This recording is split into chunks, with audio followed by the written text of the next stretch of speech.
This is Create the Next from ProCFO Partners, where every week we explore strategies and ideas for financial management and growth to help today's businesses put their financial picture in context. Welcome back to Create the Next. I'm Chris Bentliff, and I'm joined today by Jeff Wheatley. It's great to have you back, Jeff. Let's get right into it. Look, either we're in a recession or we're headed to a recession, or it's imminent, or no, it's a ways off.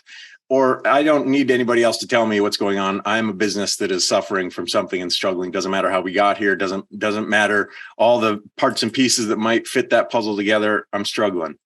What advice do you have for me, not to sort of talk abstractly about this concept of recession, which is interesting too, but how do I get through it? What are some steps I can take to manage, mitigate contingencies? There's a lot for me to think about. I might be nervous. I might be panicking. I might be freaking out, or maybe I'm just trying to prepare for the worst. There's a lot to unpack. Where do you think we should start in this conversation? Thanks, Chris. It's always good to be back. Nice to talk with you again. Interesting. The recession is, or whether we're in a recession or not in a recession, it is certainly an interesting time, right? And you can debate forever the causal factors as to why we got to here. But the point is we are here, and whether we're in one or we're not in one, a lot of people think that we are, and businesses need to prepare as if we are. But whether this is a continuation of a COVID outbreak a couple of years ago or new economic cycles, businesses are already dealing with these downturns, and it doesn't matter what caused it. It's what are we going to do about it? The question is, what can we do about it from a small business perspective? What can you do about surviving in an inflationary or a recessionary environment? What can you do? Or maybe the better question is, what are you not going to do? If something isn't aligned with your business goals, and if it isn't relevant to you and your current situation, why are you still doing it? Oh, man. I love that. There's a ton to unpack just in what you said. So first, this idea of surviving versus, I don't want to say the old sort of hokey maxim of thriving, but what should my sort of mental or sort of posture be when it comes to this recession thing? Should just be, let's hunker down and get through it, because you know what? I might be tired of hunkering down and getting through it. It's been a long couple of years, but maybe that's the best thing for me to do. And then share with me more about this idea of what not to do, because I think that's we can all start going into weird places for financing, or start doing weird things with our products, holding it back or spending too much or doing this, laying off or making hires, all kinds of different things we could be doing. I love this idea of consistency with your strategy, which obviously predicates that I need to have a strategy. So should I be thinking about this sort of, what's my posture be when it comes to this idea of recession? Surviving, or worry about survival, and then you can do the more interesting things if you feel like you've kind of got your parts in hand? What's your position on some of that?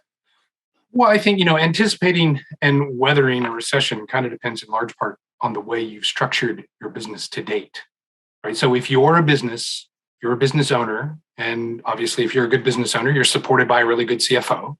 Yeah. If you think about your business from a fundamentally forward-thinking basis, and you've got some general background and some foundational elements of your business that you have in place, like you're always doing a SWOT analysis, and you've got a business plan, and you've always got resource plans against that business plan, and you've got good policies and good processes and good procedures in place, and you measure and reward employees for achieving those business objectives, then while your objectives may change slightly during a recessionary time frame, you're structured very well in order to quote unquote weather inflation. So I don't think in that case you're doing anything differently. But as with any generally successful business, you need to approach a recession impact from as much a position of strength as possible, right? And in a lot of cases, that means not being reactionary and not being scared and not being concerned about the unknown, but it's really taking a holistic view of your business and kind of thinking about both the internal and the external factors that can impact what you do and what the rest of the world around you does. And you brought up the point earlier about, what are we not going to do, or what should we not do?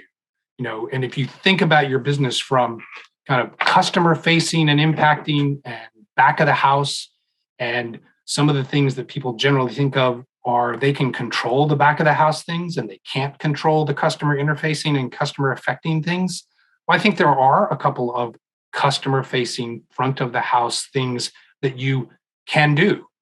One of the things that you should not do, by the way, is you should not stop marketing during a recession. In fact, marketing is more important now than probably any other time, because you really do need to get yourself out in front of your customer base and you need to differentiate yourself.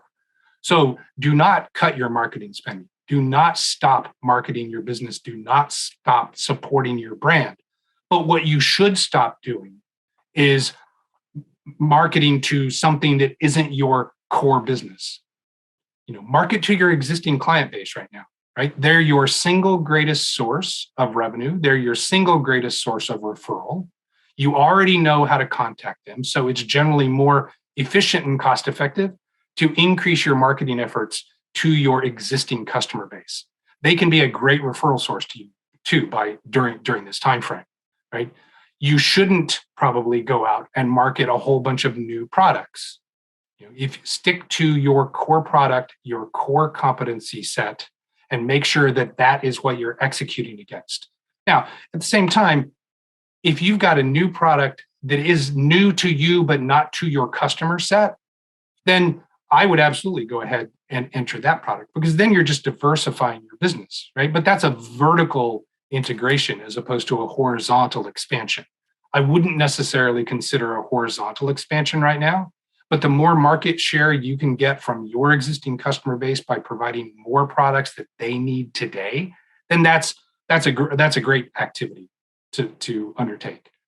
I think finally, one other point I think from a marketing standpoint is, while you probably shouldn't try to market to new and unknown customer demographics today, you absolutely should refine the existing channels and strategies that you have so that you're targeting your best possible customer set and that you're doing it as efficiently as possible. Man, Jeff, you are speaking to all of my heartstrings as a marketing pro. So much what you're sharing resonates. Often, marketing is the first thing to sort of go when we're faced with these pressures. And you're absolutely right that we've got to have the furnace to stoke that sales fire. And that's where marketing comes in. And I love what you're sharing around amplify marketing to your existing customers. Do you think this is also a good time for me to sharpen my value proposition? Some of the things that I've been sort of a little vague on, or maybe I've been able to get by on because times were different. This is a great time for me to really start to understand what is valuable and interesting and unique about me and my business that my customers keep wanting to come back. How can I do more with that? How can I sharpen that blade a little bit more? Ultimately, I'm going to be better for that on the other end of whatever the recession is or however long it's going to be, if I can do those things. It's a time for, in that reflection, some innovation in that space. Do you agree? I do agree. And, we can sit back as business owners and say that we should always do this, but, life gets in the way, business gets in the way. So when you have an impetus, when you have an outside influence that forces you to think about those kind of things, then take advantage of it, right? Kind of make lemonade out of the lemons that we've got. And, I think there's a couple of direct aspects that you can do during a time frame like a recessionary or a very inflationary environment to help you think better about that.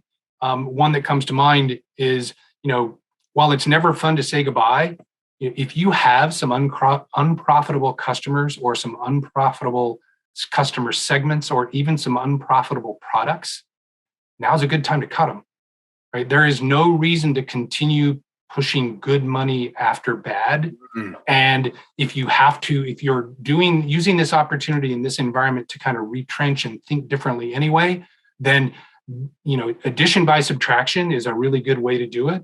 And cutting unprofitable customers or segments is a great way of refining your business scope. At the same time, if you're going to do that, then you really need to make sure that you're communicating with your customers, your partners, and your suppliers in general to make sure that for whatever actions that you're taking, that they can be around to support you because they're going through the same type of situation that you are. And you really wouldn't want to be in the situation where you find out on the back end that you were an unprofitable customer of one of your suppliers.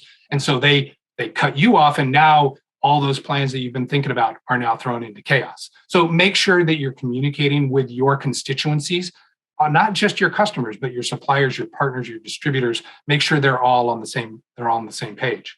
And one final thing I think is, in times like this, you have to accelerate all the metrics that you use to measure your success. So if you look at your customer sales on a monthly basis, time to do it weekly. Oh, great. If you do it weekly, then you need to do it on the weekends versus the weekdays. Where are your micro trends? Again, this goes back to that concept of execution. You have to be able to execute better in recessionary times. And one way to do that is make sure that you've got more eyes and more frequent eyes on the KPIs that drive your business every day. Holy smokes. This is such great practical, tactical advice. And I love that whenever we're here at Create the Next. I love it when we get to deliver something to go do right now. And for me, this closes the loop a little bit on one of the very first things you said, which was if you've always been doing a SWOT analysis, et cetera, you might be okay. SWOT analysis, strengths, weaknesses, opportunities, threats. And my guess is that there's a lot of small and mid-market companies that maybe do that. Maybe they like to think they do that more than once every 5 years, but they don't. And part of what you shared flippantly, but only half joking like we ever do here, is your CFO should be leading that. And I love how you're positioning this because it's hard for me in a recessional kind of space to think, well, I'm going to cut revenue. I'm going to get rid of some of that stuff because it's unprofitable. But the idea of losing revenue is scary. If I haven't been doing kind of a SWOT analysis on the regular, if I haven't been paying attention to some of these KPIs, I really need to get some financial partnership, some strategic companionship to help me weather some of this and see some of this, because otherwise my bad habits are going to, as you point out, just amplify into something that I can't manage anymore. Talk to me a little bit about that level of support that I should be getting, either internally. I've already got whatever my financial functions in place and I need to expect more differently from them. What are some of those things? Or I'm small and mid-market. I've got a bookkeeper. What, they shouldn't be helping me out? Talk to me about what I need in that space. Well, your own worst enemy, Chris, is your lack of understanding of your own business, right? And small and medium business owners, I think, fall into that trap all the time. There is nobody that knows their product or their business as well as they do. And every good partner that works with them is going to acknowledge that, right? They know their business better than anybody else. But like any driven business person, they know what drives their business, but they're often not aware of where the weaknesses and the threats to their business are because they don't want to acknowledge those. Entrepreneurial people, they don't look back, right? They're not afraid of taking a chance. And that tends to lend itself to people that are really focused on driving their business, but may not understand how to protect their business. Mm-hmm. And in a recessionary environment, you do need to protect your business. And so business owners need to have partners. In my opinion, a CFO, a good CFO, a forward-thinking CFO, that is the business partner that you need because they're involved in the business with you. And they think about businesses generally a little bit differently than owners or CEOs. But it's not just a CFO. It's a board of directors. It's an advisor. It's a longtime family friend. It's a mentor that you've used forever. I mean, it can be any or all of those. But the thing to remember, I think, for business owners is nobody is going through this recessionary environment in a vacuum, right?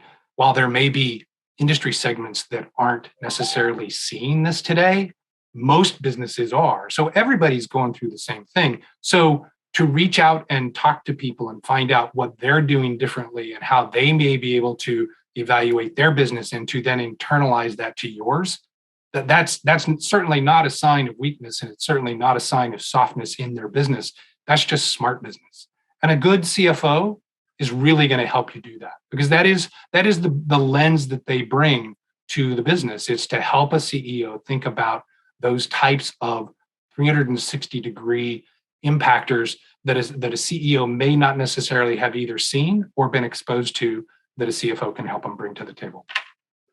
Jeff Wheatley is dropping knowledge all over the place, everybody. So some takeaways from our conversation for me. One is stop doing the stuff that doesn't help my business strategically.